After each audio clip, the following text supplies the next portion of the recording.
ভাই লোডা আছে লোডা। লোডা লোডা কি ভাই? ভাই এটা লোডা। আচ্ছা লোডা তো আছে, এই আছে তো লোডা, কত সুন্দর লোডা। এই তো ভাই আমি চাইছি ভাই, এটাই চাইছি। সত্যি? আমাদের দেশে এটাকে লোডা বলে, লোডা। তাই? হ্যাঁ। আমি তো জানতাম না ভাই, আপনাদের দেশে এটা লোডা বলে। লোডা বলে, লোডা। যাক, ভালো। ভাই এটার দাম কত ভাই? মাত্র 120 টাকা। কি বলেন? এগুলো ভালো জিনিস, 1 নম্বর। আচ্ছা ভাই আমি এটাই নেবো, এটাই নেবো। এটা থেকে দেবো ভাই। টাকা আমার বসকে দিবা। বস, বস হ্যাঁ, কোথায়? বস আছে তো এই সামনে। 120 টাকা, হ্যাঁ। তো সমস্যা নাই। ওকে, ভালো। ভাই শরবত খাওয়া যাবে এটা দিয়া? হ্যাঁ ভাই, সব খাওয়া যাবে। আর ভালোটা কিন্তু আছে, কিন্তু তার থেকে ভালো কিন্তু এটা। আর ভালো আছে? হ্যাঁ, এটা ভালো একদম। ভাই লোয়ার না লোয়ার? গোয়ার কোনো টাকা নেই ভাই, চল না এটা। ফ্লোয়ার না অ্যালুমিনিয়াম আছে। পরিবার আছে।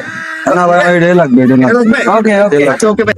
বস, এতদিন ধরে কর্মচারী করি দোকানে, লোডা কি সেটাই জানলাম না। But আমি তো মানে সেটা চিন্তা করতেছি। নতুন নতুন ইয়া গায়ে গায়ে কোথা থেকে এদের? আমি তো বুঝতেছি এটা মানুষ আসছে কোথা থেকে। হ্যাঁ। এগুলো কি জিনিস? আমি তো এতদিন দোকানদারি করতে যাচ্ছি, হ্যাঁ। 20-30 বছর দোকানদারি আমি করতেছি। তো জানি না এই ব্যাপারটা কি। লুডা কি জিনিস? হ্যাঁ। এর লোক আসছে কোথা থেকে বুঝি না আমি।